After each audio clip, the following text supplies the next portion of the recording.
Hello and welcome to the very interesting topic hacking the mindset of examiner and that too from the prelims point of view. Friends मेरा नाम अभिषेक तिवारी है। मैंने total 5 attempts दिए हुए हैं और मैंने बड़ी ही स्मूथली हर बार प्रीलिम्स निकाला हुआ है except the very first attempt. और मैंने टोटल 2 इंटरव्यू भी दिए हुए हैं। पर मैं बहुत ही जल्दी अपने टॉपिक में आना चाहूँगा क्योंकि बहुत ही एकदम प्रेशर सिचुएशन चल रही है और मैं समझ सकता हूँ इस ग्रेविटी ऑफ सिचुएशन में। Prelims is line is just 90 days around the corner, तो बहुत ही कम दिन है। तो मैं आपको ये बताना चाहूँगा कि किस तरीके से जब मैं फर्स्ट प्रीलिम्स में फेल हुआ तो मैंने क्या किया कि बचे हुए जो आने वाले जो मेरे अटेम्प्ट्स थे उसमें कैसे मैं हर बार 1 मंथ में ही प्रीलिम्स की तैयारी के साथ बड़ी smoothly and sometimes general cut off से मेरा 20 मार्क्स ऊपर आता था। मैं इस तरह के भी नंबर ले आता था जस्ट 1 मंथ की प्रिपरेशन में। और जो 5th अटेम्प्ट था उसमें तो 15 डेज के एफर्ट में ही मैंने प्रीलिम्स निकाला हुआ था क्योंकि इंटरव्यू रिजल्ट के बाद और रिजल्ट और प्रीलिम्स में बहुत ही कम टाइम था। मैं बात कर रहा हूँ 2021 की। तो बहुत ही जल्दी मैं टॉपिक में आना चाहूँगा दोस्तों। मैं और वो चीज़ें आपको मैं बताना चाहूँगा और आप उसको फॉलो करिए, definitely it will give you edge over others. So this is the agenda of the topic. So आप लोग देख सकते हैं। But before beginning the presentation मैं कुछ डिस्क्लेमर या कुछ और चीज़ें बताना चाहूँगा। ये सब जो चीज़ें हैं मैंने अपने दोस्तों, अपने टीचर्स और फ्रेंड्स से सीखी हुई हैं। Therefore I am very much thankful to them and as well as जो मैं चीज़ें बताना चाहूँगा ये मेरे खुद के पर्सनल एक्सपीरियंस पर हैं। तो और मैं आपको ये भी बता दूँ कैसे आप आप खुद का एक पर्सनल टेम्पो डेवलप कर लेंगे एक राइट आंसर फाइंड आउट करने का, वो भी मैं आपको बताऊँगा। मैं ये नहीं बताऊँगा कि आपको किसी ने बता दिया ये टेक्निक सही है, नहीं। जब आप इस तरह से काम करेंगे तो अपने आप आपको एक हंच आता है कि हाँ इसका आंसर ये हो सकता है। मार्केट में देखिए बहुत सारे लोग बताएंगे कि 25 टेक्निक्स या 50 टेक्निक्स है ना, पर टू बी ऑनेस्ट वो नहीं वर्क करती हैं जब तक आप खुद अपने आप नहीं वर्क करो और उनको इम्प्लीमेंट नहीं करो। और मैं तो सबसे अच्छा समझता हूँ कि खुद प्रैक्टिस करिए और खुद उन टेक्निक्स को डेवलप करिए। और यही मैं बताना चाहूँगा विद मिनिमल एफर्ट आप कैसे वो चीज़ें फाइंड आउट कर सकते हैं। तो इन स्लाइड्स के थ्रू मैं आपको कुछ टेक्निक्स बताऊँगा, वो आपको इम्प्लीमेंट करनी है और एज वेल एज उन पर वर्क भी करना है ताकि आप उनको इंटरनलाइज कर सकें। ठीक है दोस्तों। तो जस्ट मैं इतना बताना चाहूँगा ये जो टेक्निक्स हैं, ये जो लर्निंग्स हैं मैंने अपने 6 फ्रेंड्स के साथ शेयर की थी फिर 2 इयर्स बैक, और उसमें से 5 लोगों का प्रीलिम्स हुआ था जबकि उन लोगों का नहीं होता था। तो मैंने जैसे उसको नोट किया हुआ है, तो आप लोग देख सकते हैं। अनफॉर्चुनेटली हमारा एक नहीं हो पाया and I was very sad about it. तो मैं आपको ये बताना चाहूँगा कि प्रीलिम्स है, आपको कैसे उस पेपर को नेविगेट करना है। जीएस पेपर 1 आपके सामने आता है, आप तो क्या करना चाहिए उसके लिए। तो सबसे पहले मैं आपको ये बताना चाहूँगा एग्जाम हॉल में जाने से पहले आपको ये इंश्योर करना है कि जो यूपीएससी का सिलेबस है, प्रीलिम्स का सिलेबस दिया हो आप देखिए, उसमें जो भी सिलेबस है आपको उससे रिलेटेड जो स्टैंडर्ड मटेरियल है वो आपको जरूर पढ़ना है। और वो चीज़ तो जरूर पढ़नी है जिसको सब लोग पढ़ते हैं। क्यों? क्योंकि लेट्स से अगर उस मटेरियल से कुछ आता है और आप अगर उसको नहीं कर पाते हैं और बाकी लोग कर लेते हैं तो आप पीछे हो जाएंगे। तो मेरा ये कहना है कि बेसिक बुक्स और स्टैंडर्ड मटेरियल आपको जरूर करना चाहिए। अब इसका एडवांटेज क्या होता है, देखिए इसका एडवांटेज एक साइकोलॉजिकल एडवांटेज होता है। अगर कोई क्वेश्चन आपके सामने एग्जाम हॉल में आता है और आप टोटली ब्लैंक हैं उसके सामने, बिल्कुल आपको कुछ नहीं आता है, एकदम समझ लीजिए कि अंधेरा छा गया, तो ये बात तो तय है। अब आपको उधर पर डरना नहीं है, आपको तुरंत ये सोचना है कि यार मैंने तो हर चीज पढ़ी है, इसके बावजूद मुझे नहीं आ रहा है। यही चीजें सबको ही पढ़ता होगा तो उनको भी नहीं आ रहा होगा, इसका मतलब ये क्वेश्चन किसी को नहीं आ रहा होगा। तो अब ऐसे क्वेश्चंस क्या होते हैं, अब हमें अटेम्प्ट करने चाहिए या नहीं करने चाहिए, कैसे करना चाहिए, अगर करना चाहिए तो कैसे करना चाहिए, और अगर कैसे कर रहे हैं तो कैसे हमें करेक्ट आंसर फाइंड आउट करने की अपनी अप्रोच को बढ़ाना है, कैसे हमें ये इंश्योर करना है कि हम गलत आंसर नहीं निकाल रहे हैं, सही आंसर निकाल रहे हैं। और हम इस तरह के ऐसे कितने क्वेश्चंस हैं कि जिनमें हम ब्लैंक हो गए थे और फिर भी हम उनको अटेम्प्ट कर रहे हैं। ये सब डिपेंड करता है इस चीज पर कि आपने स्टैंडर्ड मटेरियल पढ़ लिया है या नहीं, आपने कितने नंबर ऑफ अटेम्प्ट्स कर लिए हैं या नहीं, ये सब चीजों पर डिपेंड करता है। और फिर हम इसके बाद इन सब क्वेश्चंस में रिस्क लेते हैं। इस वजह से मैं कहता हूं कि पहले जो मेन चीज है, पहले आपको बेसिक बुक्स पे कमांड होना चाहिए, जो यूपीएससी का जो सिलेबस है उस पर कमांड होना चाहिए।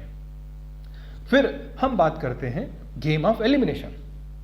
गेम ऑफ एलिमिनेशन में हमेशा लोग बोलते हैं गेम ऑफ एलिमिनेशन हमें करना चाहिए, definitely it is wonderful approach, but इस गेम ऑफ एलिमिनेशन में एक जो बेसिक प्रिंसिपल होता है, इसमें कभी भी हमें आंसर में या ऑप्शंस में करेक्ट आंसर फाइंड आउट करने की कोशिश कभी नहीं करना चाहिए। You will get confuse, always try to find out the incorrect one. जैसे ए बी सी डी दिया हुआ है, मैंने देखा यार ए तो बिल्कुल ही नहीं हो सकता, बी तो बिल्कुल ही नहीं हो सकता और सी तो बिल्कुल ही नहीं हो सकता, तो ऐसे में क्या करता हूं, फिर डी, तो फिर वही डी बचा, है ना। तो इसमें क्या होता है, आप अपने करेक्ट आंसर के पास और भी ज्यादा जाते जाते हैं जितना आप इनकरेक्ट ऑप्शंस को एलिमिनेट कर रहे जाते हैं। तो गेम ऑफ एलिमिनेशन ये होता है, always try to find out the incorrect one first rather than going after the correct one. ठीक है। Now the fourth is beauty of the prelims. क्या होती है, देखिए मेंस एग्जाम और प्रीलिम्स एग्जाम में ये फर्क होता है। मेंस एग्जाम में आपके सामने क्वेश्चन होता है बट बहुत और ब्लैंक सीट होती है, बट प्रीलिम्स में ब्यूटी ये होती है कि आंसर आपके सामने रखा होता है और जस्ट सिंपल सी मेमोरी का इश्यू है और आपको रिकॉल करना, उसको टिक कर देना है, that's it. That is why prelims is very easy as compare to mains, क्योंकि आंसर आपके सामने होता है। ठीक है। अब मैं आपको कुछ और चीजें बताना चाहूंगा कि कैसे हम एग्जाम हॉल पे क्वेश्चन पेपर को अटेम्प्ट करते हैं। तो मैं क्या करता था, मैं क्वेश्चन पेपर को 4 राउंड में अप्रोच करता था, first round, second round, third round, fourth round. First round में मैं क्या करता था, जो मैं केवल ऐसे क्वेश्चंस को अटेम्प्ट करता था जिनमें मैं 100% श्योर हूं कि यही इसका आंसर है और कुछ नहीं, और कुछ भी नहीं। और लेट मी टेल यू, ऐसे दोस्तों सिर्फ 20 से 25 आंसर ही मेरे आते थे, बाकी में मुझे 100% सर्टेनिटी नहीं होती थी। और यही मेरे और भी दोस्तों का ही हाल था जिन्होंने कई बार प्रीलिम्स निकाला हुआ है। कोई अगर ये बोलता है then hats off to them कि उनके 50 क्वेश्चंस करेक्ट फर्स्ट राउंड में, बट मेरे साथ ऐसा कभी नहीं हुआ। ठीक है। फिर इसके बाद अब now begins the game of logical guess and calculated risk. I am not saying the blind guess, mark this word, logical guess based upon certain logics और कैलकुलेटेड रिस्क के बेसिस पर हम लोग क्या करते हैं, आंसर फाइंड आउट करते हैं कि कुछ लॉजिक्स लगाएंगे और फिर हम और उन लॉजिक्स के बेसिस पर हम करेक्ट आंसर को गेस करते हैं। तो सेकंड राउंड में हम लोग क्या करते हैं कि हम फिर से क्वेश्चंस को पढ़ते हैं और A B C D 4 options दिए हैं, उनमें से 2 ऑप्शंस को एलिमिनेट करते हैं। तो बचे हमारे कितने रह जाते हैं, 2 ऑप्शन रह जाते हैं। ठीक है, 2 ऑप्शन रह जाते हैं। फिर इसके बाद हम क्या जाते हैं, थर्ड राउंड में जाते हैं। थर्ड राउंड में क्या है कि अब हम उन क्वेश्चंस का आंसर फाइंड आउट करते हैं जिनमें हमने सिर्फ एक ऑप्शन एलिमिनेट किया था और हमारे सामने 3 ऑप्शन फिर भी रह गए थे। ठीक है। और फोर्थ में कुछ भी नहीं मुझे आता। तो मैं ये कहना चाहूंगा, जो ऐसे क्वेश्चंस जिनमें हमने 2 ऑप्शन एलिमिनेट कर लिए थे उनको आप जरूर अटेम्प्ट करिए, क्योंकि लेट्स से अगर 100 क्वेश्चन 50 क्वेश्चंस ऐसे हैं जहां पर सिर्फ आप 2 ऑप्शन एलिमिनेट कर पाए और 100 क्वेश्चन ही ऐसे थे जिसमें आप सिर्फ 2 ऑप्शन एलिमिनेट कर पाए, 2 रह गए, तो 50 गलत होंगे, 50 सही होंगे। प्रोबेबिलिटी, अगर आपने प्रिंसिपल ऑफ प्रोबेबिलिटी पढ़ा होगा, टोटल गेन आप देखेंगे 33 मार्क्स का होगा। तो लीव करने के बजाय हमें उनको अटेम्प्ट जरूर करना चाहिए। यही गेम 33% में होगा। हर 4 क्वेश्चन अटेम्प्ट करने में आपको नेट गेन होता है, लॉ ऑफ प्रोबेबिलिटी है। तो अब मैं बता दूंगा कि और जितना ज़्यादा सैंपल ज़्यादा होगा, कहने का मतलब जितने ज़्यादा अटेम्प्ट ज़्यादा होंगे उतना ही आपका नेट गेन बढ़ता है। तो लेकिन मैं आपको फिर ये भी बताऊंगा कि ये सब चीज़ें कब करनी चाहिए, आगे मैं आपको बताऊंगा। जो फोर्थ राउंड है उसमें क्या है कि आपको क्या करना है, 4 ऑप्शन दिए हैं, आपको कुछ भी समझ नहीं आ रहा है कि क्या इसका आंसर होगा क्या नहीं होगा। फ्रेंड्स, ऐसे क्वेश्चंस में बैठ करके हमें अक्कड़ बक्कड़ नहीं करना है, उन क्वेश्चंस को वहीं पर छोड़ देना है। ये क्वेश्चंस मैं इनको बोलता हूँ don't touch me kind of questions, और इन क्वेश्चंस को नहीं करना चाहिए।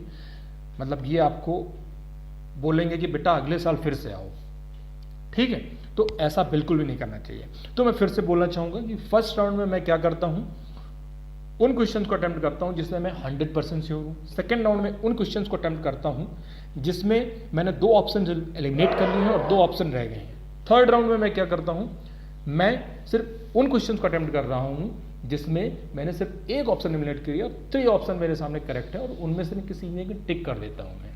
ये है, ठीक है।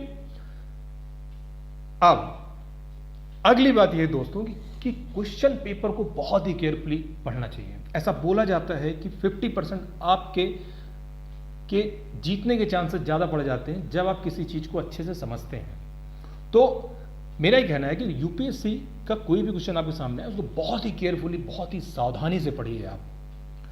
सेकंड, जब आपको क्वेश्चन पेपर देखना है बहुत ही एग्रेसिव अप्रोच के साथ उस आंसर को अटेम्प्ट करना है, उस क्वेश्चन को अटेम्प्ट करना है। पैसिव अप्रोच नहीं होनी चाहिए, एग्रेसिव अटेम्प्ट। और वो भी कैसा एटीट्यूड होना चाहिए कि मुझे इसका आंसर निकालना है यूजिंग लॉजिकल गेस, ठीक है। इस अप्रोच के साथ आप जाएंगे, आपका आंसर निकलेगा। इंटेंट बहुत इंपॉर्टेंट होता है दोस्तों।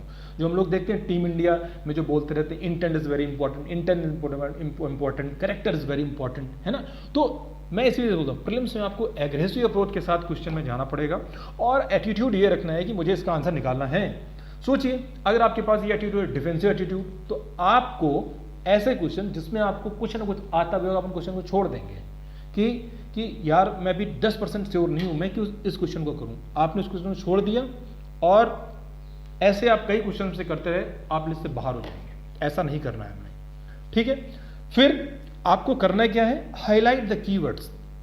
क्वेश्चंस में हमेशा कीवर्ड जरूर होते हैं, कोर कंसेप्ट्स होता है जैसे assisted reproductive technology, inflation, growth, development, constitutional rights, legal rights, fundamental rights. In terms को अंडरलाइन करिए आप। फिर एक्सट्रीम कीवर्ड्स को आप अंडरलाइन करिए, only, few, all, not at all. ये तो आजकल बहुत अवेलेबल हो गया है, तो इसे बताने की कोई आपको जरूरत नहीं। एक्सट्रीम वर्ड्स को ये हाईलाइट करिए। मेरे कहने का मतलब ये है क्वेश्चन के जो कीवर्ड्स हैं उसको आप हाईलाइट करिए, वो आपका एक क्लू देते हैं आंसर फाइंड आउट करने का। मैं आगे इन सब चीज़ों को अप्लाई करके आपको बताऊंगा कि कैसे आपको वो हेल्प करते हैं आंसर फाइंड आउट करने में। अब एक और चीज़ है, क्वेश्चन में आपको क्या देखना होता है कि उसमें आपको ये देखना है कि क्वेश्चन में क्या बोल रहा है। करेक्ट ऑप्शन फाइंड आउट करने को कह रहा है या इनकरेक्ट को फाइंड आउट करना है को बात करें। कई लोग क्या करते हैं कि जल्दी जल्दी में क्वेश्चन में पूछता है find out the incorrect option, हम लोग करेक्ट में टिक कर देते हैं। वी शुड बी थैंकफुल कि यूपीएससी ने अब तो इस टर्म को, करेक्ट और इनकरेक्ट को बोल्ड करना शुरू कर दिया है ना। तो देखिए यूपीएससी कितनी बेनेवोलेंट है हम लोगों के लिए, है ना, कितनी दयालु है, एटलीस्ट प्रीलिम्स स्टेज में तो है ही। तो अब हम लोग, मैं आपको चीजों को अप्लाई करना सिखाऊंगा, ठीक है। तो लेट्स से मैं आपको करना क्या है कि कोई क्वेश्चन है, क्वेश्चन में क्या दिया हुआ है, 1 2 3 स्टेटमेंट दिए हुए हैं, ठीक है।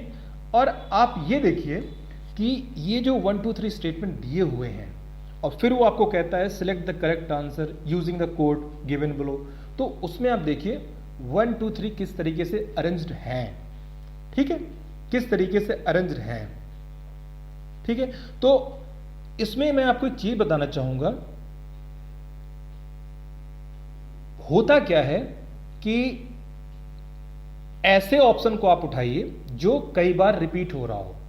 बहुत ही जल्दी मैं क्वेश्चन में आऊंगा, क्वेश्चन के थ्रू आपको समझाऊंगा। जैसे मान लीजिए क्वेश्चन है which of the following is and are famous for sun temples, ठीक है, Arasavalli, Amarkantak, Omkareshwar. Select the correct answer using code given below. अब इसमें क्या है, ए में 1 दिया है, बी में 2 3 दिया है, सी में 1 3 और डी में 1 2 3। एक चीज देखिए, अगर मैं किसी तरीके से ये फाइंड आउट कर लूं कि 3 इनकरेक्ट है या 1 इनकरेक्ट है, 1, तो अगर 3 इनकरेक्ट है तो बी सी डी गया और ए बचा, मुझे बाकी को 2 को जानने की जरूरत नहीं है। अगर मैंने ये फाइंड आउट कर लिया कि 1 इनकरेक्ट है तो आंसर मेरा ए गया, सी गया, डी गया और बी रह जाएगा। 2 को मुझे जानने की जरूरत ही नहीं है, तो 2 में मैं क्यों दिमाग लगाऊं, ठीक है। तो क्वेश्चन को यही मैं आपको प्रिंसिपल बताना चाहता हूं। ऐसे क्वेश्चन में सबसे पहले आपको करना क्या है, पेपर में जैसे आता है ए बी सी डी में देखिए क्या है, कौन ज्यादा रिपीट हो रहा है, 1 या 2, तुरंत जाइए ऊपर, इसको पढ़िए क्या कह रहा है, सिलेक्ट द करेक्ट आंसर या इनकरेक्ट आंसर, ठीक है, उसको देखिए। फिर ऊपर जाइए, फिर क्या कह रहा है, फिर उसमें आइए ऊपर, which of the following is and are famous for sun temples. बस आप पता कर लीजिए 1 गलत है या 3 इनकरेक्ट है, और इसके बाद आप अपना आंसर निकालिए, है ना। तो मैं क्या कर रहा हूँ, जो जनरली लोग क्या करते हैं स्टूडेंट्स, पहले पूरा क्वेश्चन पढ़ेंगे, which of the following is and are famous for sun temple, पूरे ऑप्शन पढ़ेंगे, Arasavalli, Amarkantak, Omkareshwar, then they will read select the correct answer use the code book, no then ABCD। ऐसा नहीं है, ये टाइम वेस्टेज होता है। आप रिवर्स इंजीनियरिंग करिए, आप ABCD में देखिए कौन सा ऑप्शन ज़्यादा रिपीट हो रहा है, 1 2 3, तो आप देखिए 3 और 1 में अगर किसी एक का मैं पता कर लूँ कि कौन इनकरेक्ट है, मेरा आंसर निकल आएगा। मैं आपको बस इस बात में एम्फेसिस करना चाहता था कि पिकअप जस्ट 1 और 3 and C if they are correct, बाकी आप छोड़ दीजिए, ठीक है। तो मैं जस्ट एक आपको सैंपल देना चाहता था। अगला क्वेश्चन देखते हैं इसी तरह से दोस्तों, what is and are unique. ये सारे क्वेश्चन जितने भी हैं यूपीएससी में आए हुए हैं प्रीवियस ईयर्स में, मैं उनके ही माध्यम से मैं ये आपको दिखाना चाहता हूँ कि देखिए कैसे यूपीएससी के जो एग्जामिनर हैं कैसे ऑप्शन सेट करते हैं, और हम उन ऑप्शंस में कुछ लूपहोल्स हैं उनको कैसे हम अपने एडवांटेज में यूज करते हैं, अपने एडवांटेज में। देखिए, तो जैसे मैंने आपको पहला बताया, तो इससे क्या होगा, पहले वाले ऑप्शन में आपका टाइम बच जाएगा, पहले वाले जो मैंने आपको मेथड बताया। अब हम आते हैं सेकंड में, what is and are unique about Kharai camel a breed found in India, कुछ ऐसा क्वेश्चन था, ठीक है। तो अब नीचे क्या कह रहा है कि 1 2 3 1 3 एंड 1 2 3 ये है। अगर मैं किस तरीके से ये फाइंड आउट कर लूँ कि ज़्यादा रिपीट क्या हो रहा है, 1 हो रहा है, अगर मैं 1 को फाइंड आउट कर लूँ कि गलत है या सही, तो मेरा आंसर निकल आएगा, है कि नहीं। ये मेरा आंसर निकल आएगा किसी तरीके से। तो लेट्स से क्या करें, करेक्ट आंसर फाइंड आउट करना, सेलेक्ट द करेक्ट आंसर। अब ऊपर आइए, it is capable of swimming up to the 3 kilometres in sea waters, it survives by grazing on mangroves, it lives in wild, है कि नहीं।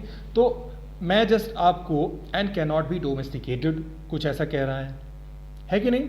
तो मैं जस्ट आपको एक इसमें अप्रोच बताना चाहता हूं कि एक सेकेंड अप्रोच कि एक चीज देखिए, यूपीएससी क्या करती है कि 1 2 3 स्टेटमेंट दिए हुए हैं अभी से। अब दोस्तों, तो 1 2 3 में क्या है कि ऑप्शंस में आप देखिएगा 1 एंड 2 1 एंड 3, आपको देखिए, आप पढ़िए उसको ध्यान से। It is capable of swimming up to 3 kilometres in sea water, ये कुछ स्टेटमेंट है। मुझे खारी कैमल के बारे में कुछ भी नहीं पता।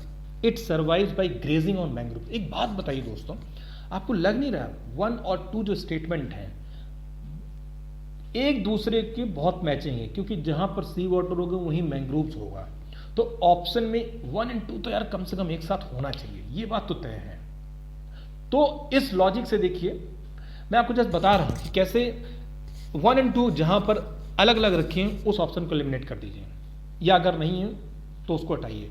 तो सी को आप हटा दीजिए, क्योंकि सी 1 के साथ 2 नहीं है, हटा दिया, ठीक है। तो कम से कम सी ऑप्शन तो हट गया, और 1 एंड 2 एक साथ होगा तो ए बी या फिर बी रह गया है, ठीक है। तो मैं कम से कम मैंने क्या किया, मैंने एक ऑप्शन एलिमिनेट कर लिया सी वाला, कि सी तो नहीं होगा। तो मैं ऐसे भी ये दोस्तों इकोनॉमिक्स में बहुत हेल्प करता है कि स्टेटमेंट जो लॉजिकल सिंक होता है एक तरीके से। ये चीज़ मैं आपको फिर से भी आगे बताऊंगा। उन स्टेटमेंट्स में एक लॉजिकल सिंक होता है, और जिन स्टेटमेंट्स में लॉजिकल सिंक होता है वो हमेशा एक साथ होते हैं। और ऐसे स्टेटमेंट अगर अलग अलग रखे हों तो उनको हम एलिमिनेट कर देते हैं। कभी कभी क्या होता है कि 1 एंड 2 अपोजिट कॉन्ट्रास्ट होते हैं और फिर भी एक साथ रखे होते हैं, है कि नहीं। तो ऐसे क्वेश्चंस को हम एलिमिनेट कर देते हैं, ऑप्शंस को हम ऐसे एलिमिनेट कर देते हैं। मेरे कहने का मतलब ये है। तो इस तरीके से हम एक तरह से ऑप्शन एलिमिनेट कर रहे हैं। तो मैं भी आपको देखिए एलिमिनेशन ही सिखा रहा हूं मैं, ठीक है। अब एब्सोल्यूट स्टेटमेंट अगर एग्जाम में आते हैं तो मैं उनको लो हैंगिंग फ्रूट्स बोलता हूं, कि बहुत ही सस्ता मेथड होता है करेक्ट आंसर फाइंड आउट करने का। एब्सोल्यूट स्टेटमेंट है, आप उनको मान लिया करिए कि वो जनरली गलत ही होंगे। हाँ, 1-2 साल पहले हुआ था कि एक क्वेश्चन आया था जिसकी वजह से मार्केट में बहुत शोर मच गया था कि अब तो यूपीएससी ने क्या किया है कि एब्सोल्यूट स्टेटमेंट के साथ भी प्ले करना शुरू कर दिया है। एब्सोल्यूट स्टेटमेंट अब यूपीएससी में सही होने लगते हैं। दोस्तों देखिएगा जरा, उसी पेपर में ऐसे सिर्फ एक क्वेश्चन था या 2 था, और वो एक्सेप्शन है भाइयों। अगर एक्सेप्शन और एक्सेप्शन कभी रूल नहीं होते हैं, तो मैं ये कहता हूँ आज भी अगर आपको एक्सट्रीम स्टेटमेंट्स आता है, आप तब उनको जनरली गलत मानिए, तभी आप उनको सही मानिए जब आप 100% श्योर हों कि नहीं मैंने पढ़ा है और यही सही है। अदरवाइज वो जनरली गलत होते हैं, ठीक। ठीक है, तो मैं जस्ट एक एग्जांपल बताना चाहता हूं कि कैसे देखिए एक्सट्रीम स्टेटमेंट हो सकता है। क्वेश्चन है, कह रहा है कि फाइंड आउट क्या करना है, करेक्ट वन फाइंड आउट करना है, ठीक है। और अब ये वो वाला क्वेश्चन है, 1 2 3 आपको फाइंड आउट करना, आपको रीड करना पड़ेगा क्या है। तो किसी एक को पढ़ लीजिए पहले, आपकी कौन सा है। Most of the India's external debt is owed by government entities. Second statement, all of India's external debt is denominated in US dollar, all of India's. See, so this is extreme statement and मैं अगर आपकी जगह होता, in fact था, तो मैंने इसको eliminate किया था। और इसको मैंने जब एलिमिनेट किया तो मेरी वजह से, इसकी वजह से क्या हुआ, डी जब इसको एलिमिनेट किया तो हुआ क्या, करेक्ट फाइंड आउट करना है, ये इनकरेक्ट है, ए तो आउट हो गया, ठीक है, ए आउट हो गया और सी आउट हो गया क्योंकि ये इनकरेक्ट है, ठीक है, ये इनकरेक्ट है। और बचे हमारे पास केवल दो ऑप्शन, बी या डी। ऐसे में आप कोई भी एक ऑप्शन टिक कर सकते हैं। आगे मैं अभी आपको ये भी ट्रिक बताऊंगा कि कब नीदर वन नॉट टू सही है गलत होता है और कब नहीं होता है, ये भी मैं अभी आपके बताऊंगा। बस जस्ट मैं आपको भी बता रहा हूं कि कैसे आप यहां पर बी और डी ऑप्शन आपके पास आया और आपने टिक कर दिया, ठीक है। Rule of sync and contrast, find out the logical sync और contrast among statements and eliminate if they are placed together. तो कहने का मतलब ये है कि मैंने जो आपको अभी पहले बता रहा था कि कैसे लॉजिकल सिंक होता है। जैसे मान लीजिए क्वेश्चन है with respect to the Indian economy, question ये है, पहला स्टेटमेंट आता है कि इंडिया का जो डेट है वो 60% ऑफ द जीडीपी है, ठीक है। दूसरा स्टेटमेंट ये आता है यूनियन का जो शेयर उसमें 40% ऑफ जीडीपी है, स्टेट का जो शेयर है 20% ऑफ द जीडीपी है। और फोर्थ स्टेटमेंट ये आता है कि स्टेट ने बाहर से ज्यादा बोरो किया है, ठीक है। ऐसे टोटल 1 2 3 4 स्टेटमेंट हो गया। अब आप बताइए यूनियन का जो शेयर है डेट में 40% है। फोर्थ स्टेटमेंट क्या कह रहा है, थर्ड स्टेटमेंट था, सॉरी सेकंड स्टेटमेंट था। थर्ड स्टेटमेंट ये था स्टेट का शेयर 20% है। फोर्थ स्टेटमेंट ये है कि स्टेट ने ज्यादा बाहर से बोरो किया है। और मैं क्या कर दूं कि इन दो स्टेटमेंट को, पहला स्टेटमेंट क्या था, सॉरी सेकंड स्टेटमेंट क्या था कि यूनियन का 40% है और फोर्थ स्टेटमेंट स्टेट ने ज्यादा बाहर से बोरो किया है। और इसको मैं क्लब कर दूं कि 2 और 4 करेक्ट, नीचे लिख दूं ABCD में ऐसे। अब आप बताइए 2 और 4 आपको कॉन्टेक्स्ट नहीं लग रहा है कि एक तो स्टेट कम ले रहे हैं, ऊपर से वो बाहर से ज्यादा कैसे लेंगे।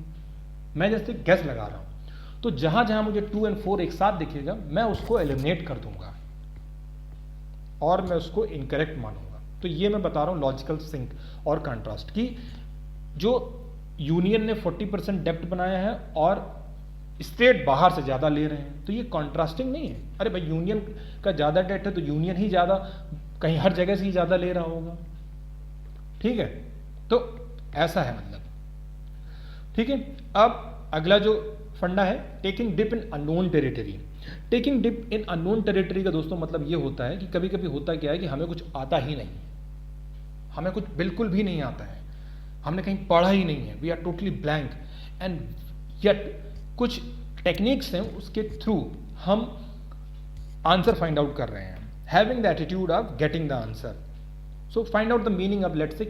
तो ऐसे क्वेश्चंस में क्या करते हैं, कीवर्ड मैंने बताया था आपको कीवर्ड अंडरलाइन करना है। देखिए अब हर एक चीज सिंक होने लगी है, तो आपको कीवर्ड अंडरलाइन करना है, कीवर्ड आप अंडरलाइन करिए और उस कीवर्ड का लॉजिकल मीनिंग फाइंड आउट करिए। लॉजिकल मीनिंग क्या हो सकता है, देखिए हर नाम का कोई ना कोई मतलब होता है, ठीक है, ऐसे नहीं कोई रख देता है। तो क्वेश्चन है मान लीजिए कि Banjaras during the medieval period of Indian history were generally 2016। अब बताइए मैंने तो इस क्वेश्चन को पढ़ा नहीं था, कहाँ पे दिया कहाँ नहीं, टू बी ऑनेस्ट, पर हमने फिल्मों में कितने गाने सुने हैं, जैसे बंजारे का क्या वो गाना मैं भूल गया, बॉलीवुड में कितने सारे नहीं बंजारे का गाने आते हैं। बंजारे का मतलब क्या होता है, जो घुमक्कड़ हो, इधर उधर घूमता रहता है, ठीक है, जिसका कोई घर पता कुछ होता नहीं है कि नहीं। तो मुझे बंजारा का देखिए ऐसा सच मैंने कहीं पढ़ा नहीं, बट मैंने थोड़ा सा दिमाग लगाया कि अच्छा ये तो फिल्मों में बहुत रहता है, तो अब इसका मतलब क्या है। तो ऐसा कुछ लग गया कि इसकी एक हैबिट तो मुझे पता ही घूमता है। तो एग्रीकल्चर क्या होते हैं, ये सेटल्ड होते हैं, खेत इनका बगल में होता है, इनका घर बगल में होता है, ये घुमक्कड़ नहीं होते हैं, ठीक है। वीवर्स पता जो सूत काटते हैं वो भी एक जगह बैठ करके काटते हैं। वैरियर्स, अब वैरियर्स लोग कह सकते हैं कि वैरियर्स क्या होते हैं, एक जगह रहते हैं, राजा के अंडर और रहते हैं, महल में या कहीं रहते होंगे। तो ऑप्शन क्या बचा मेरे पास, डी बचा। ट्रेडर्स ही एक ऐसी कम्युनिटी जो ट्रेडिंग के लिए इधर से उधर घूमती रहती है। तो बस मैंने ऑप्शन अपना डी ऐसे लगा दिया। तो जस्ट मैंने मीनिंग फाइंड आउट किया बंजारास का, और देखिए मैंने आंसर निकाल दिया कि क्या इसका सही आंसर है। ठीक है, ठीक। अगली जो टेक्निक्स है इसको हम बोलते हैं game of etymology. Game of etymology, etymology अगर आप फेमस बुक है नॉर्मन लुइस, मैं सबको रिकमेंड करूंगा इस बुक को जरूर पढ़ना चाहिए बिफोर बिगिनिंग और UPSC civil services examination preparation, क्योंकि it will help you lot. आपका रीडिंग टाइम बहुत ज़्यादा रिड्यूस कर देगा। आपको द हिंदू पढ़ने में अगर 1 घंटा लगता है तो उसको रीड करने के बाद, इनकी सेकंड बुक है how to read better and faster, उसको पढ़ने के बाद आपको हार्डली 35 मिनट में आपका पेपर पूरा हो जाएगा। बहुत ही वंडरफुल बुक है, यू मस्ट रीड इट। इनकी एक ऐसे है, एक और वो कैप के ऊपर है made easy, word power made easy. तो उसमें बताया रूट वर्ड्स का कॉन्सेप्ट उन्होंने बताया कि हर एक जो वर्ड होता है, जो इंग्लिश के जो वर्ड्स होते हैं उनका एक रूट वर्ड होता है।